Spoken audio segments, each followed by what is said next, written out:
All right, Miss Marcacci here, going to be doing the Tchaikovsky excerpt, the Serenade for Strings.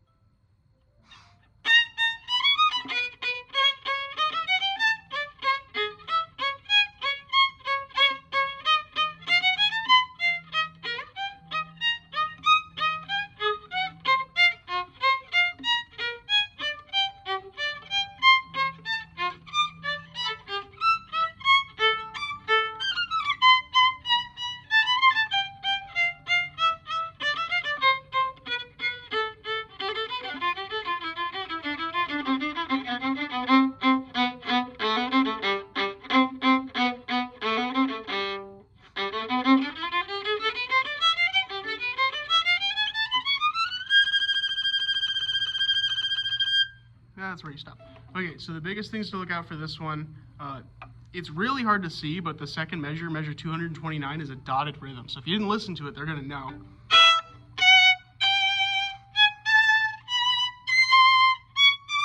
Dotted rhythms there. That's the first thing you got to look at.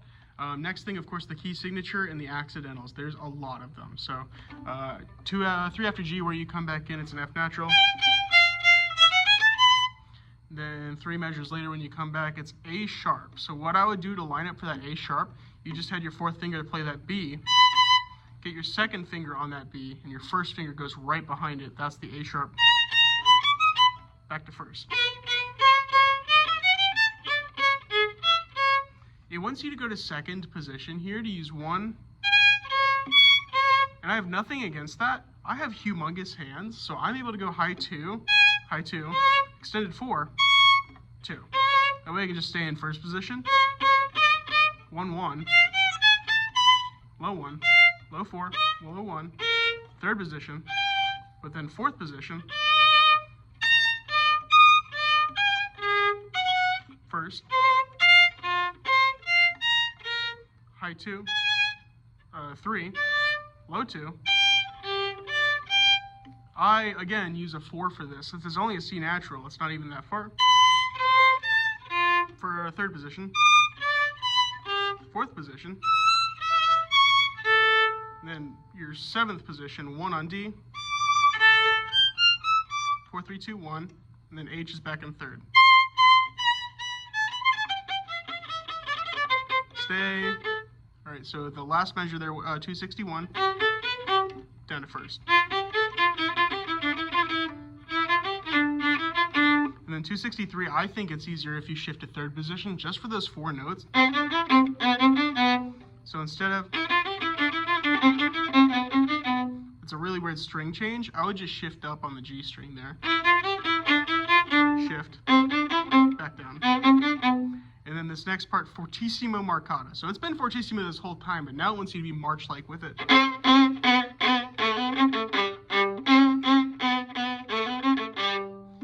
This little next part, it's really kind of tricky. It's almost a G major scale, but it's got F naturals and it has G sharps thrown in it for some reason.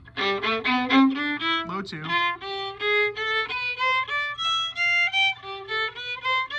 Low 1. I use 3. 3rd position. 5th position.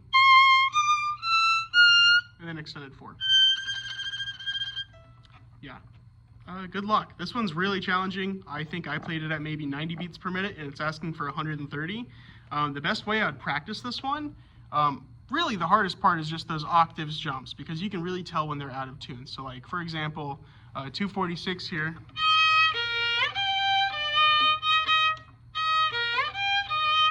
The best course of action for practicing that is to start slow, obviously.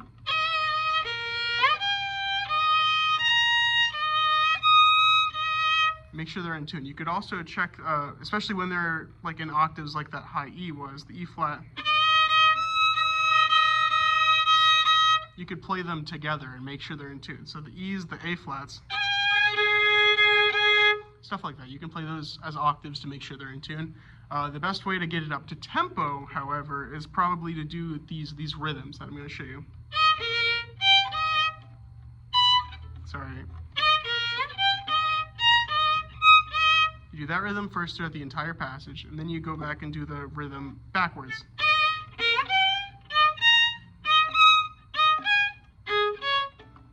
Like that.